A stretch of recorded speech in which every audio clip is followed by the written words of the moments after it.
What's up, Union Arena players? This is Kyle D, better known as Universities, and today we are going to be going over basically a rare battles tier list for none other than One Punch Man. So without further ado, let's dive in the video and talk about it. So taking a look here, we do have plenty of decks. I'm not going to go over the other ones. This is just an old version. So first off, we have Metal Bat. Definitely could win, definitely depending on the players and their skill level. Again, Metal Bat has an interesting way of playing. It's very similar to how Toshi wanted to play, but it has a little bit more aggression to it. I think under the right pilot, Metal Bat can do well, and depending on your local scene, you will see the deck do well. But definitely say Speedo Sound can win as well. The problem comes with Speedo Sound Sonic. The biggest issue, even into the meta, is that both Saitama decks are, the biggest weakness to it. And 95% of that local is going to be full of Saitama decks. So I really think one of the biggest problems comes down to that is preventing Speedo Sound Sonic to actually be best to win, because the deck is just so good, is that basically Saitama exists. That is his biggest weakness and it only flaw because Saitama is a deck that exists in green and yellow. If there was only the yellow version and we didn't have a green version as well, I think at the end of the day, the deck would have actually would have moved to best to win. I think right now, because of the fact that Saitamas do exist. And again, there are times where you can outpace them, but then there are times that you're just really just trying to play catch up. The moment that Saitama's on the board, you're now basically at a disadvantage because this thing exists, and now you're basically whole game strat is thrown out the window. So at the end of the day, I think both of these are great, and if you can get your opponent slipping in anything, in any of their strats, you'll be in a good spot. Now, we do have the sisters, the Esper sisters. I think it's one of the best decks to win. I think under a confident pilot and understanding how the deck plays and how to perform your combos, I think the deck has a lot going for it. The options are fantastic. Being able to centralize around the strategy does matter. Then you do have Saitama. Saitama is basically green. Saitama is a different play style altogether, and you learn how to play it very comfortably. I think under the right circumstances and the right pilot, knowing how to play against your opponent, there's very few decks that actually lose or fold to the Saitama deck. So just keep that in mind. Then we have yellow Saitama. I think it's still one of the best to win here. I'm going to be straight honest with you. Both of the Saitama decks, basically, if this one sees the nuts, most of the time it'll beat this one. But if this opens the cracked nuts that it has, getting two Saitamas live immediately and just going in multiple times, this deck struggles a little bit on keeping up. So keep that in mind. And then we do have Garou.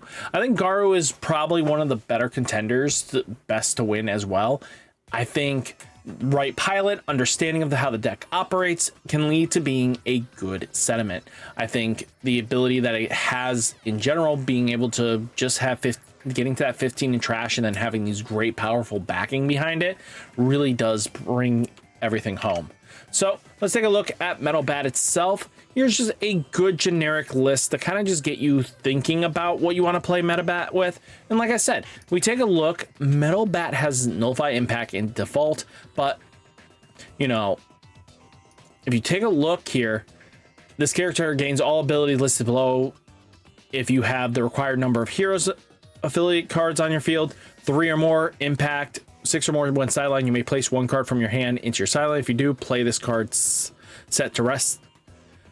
If you do, basically when he's removed, you basically get him back. Not a bad trade-off, right? I think at the end of the day, we're taking a lot to look with, and Metal Bat is one of the stronger decks. I think it has a lot of good potentials, but at the end of the day, I think a lot of people are going to sideline it because Saitama is just that good. Now, we do have the Esper sisters. again, this deck is so focused on doing some crazy shenanigans with their options that, you know, you have searchability with your options. You have let it go for impact. You have psychic powers that's going to help remove things. You have I merely immobilize them. Stuff like this does come up. And again, this is things you have to be looking out for when deck building. The ability that it has to draw, get pieces back, being able to trash cards from your hand, you know, all add up, and it gave a good consistency for the deck. I think under the right circumstances, the deck has a high ceiling, and it rewards you for being a very smart and diligent player. Again, there are some players that will pick up this deck and just say it's not for them, because I feel like this is a 5-head deck. If you're not very level-headed, understanding what you need to do, and again, this deck plays like Tsukiyomi. If you know this from Cardfight Vanguard, it basically, you go through your deck so quickly that stacking your deck is super important. So understanding what you're going to be doing with it is kind of cool. Now, we do have Speedo Sound Sonic. I personally love this deck, and this is my updated version. I play Mosquito Girl because I feel like she adds some great pressure. You know, Boros, I know people are in a love-hate relationship with Boros, but the fact that Boros is basically a 5k impact, can close out games, especially against One Punch Man, you really want that. You know, it's a very tribal deck. Itself builds itself because, again, you have so many Speedo Sound Sonics across the field that it's just really solid.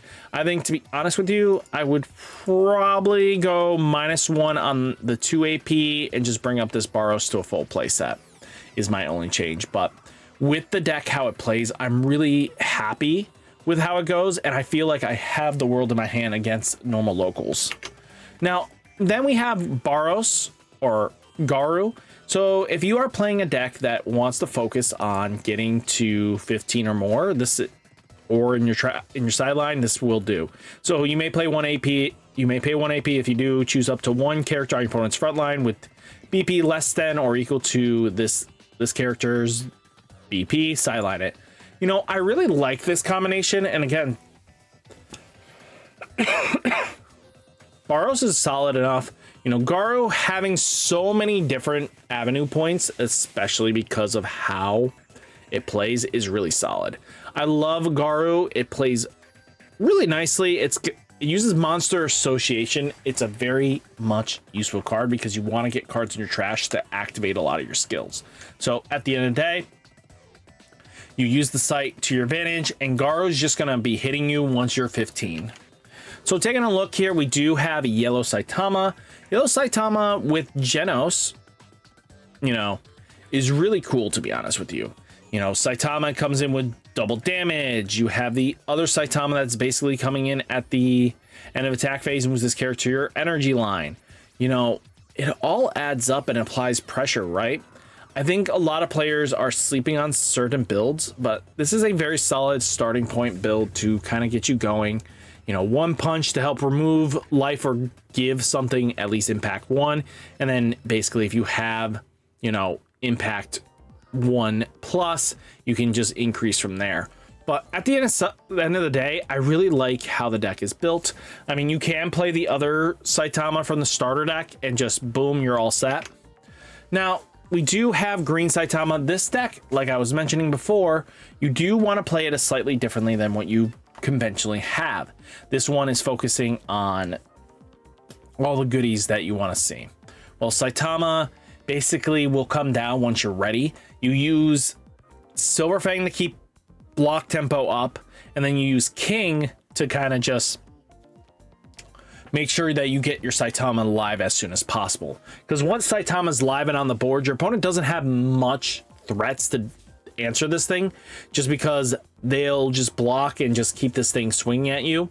And the fact that this thing, you know, returns to hand after, you know, the end of the battle, this character was blocked, return it to your hand, is a vitally important strat. So keep that in mind. We also do have this Saitama. If you mill it from the King effect, you get to draw a card. And again, when that happens, let me explain timing here. So if you declare mill 3, you mill the 3 first, and doesn't matter if Saitama's first or second, you won't be able to draw until after you've milled all 3 cards. So make sure you resolve effects correctly, and then you'll be able to draw. But all in all, I really do like where green Saitama is.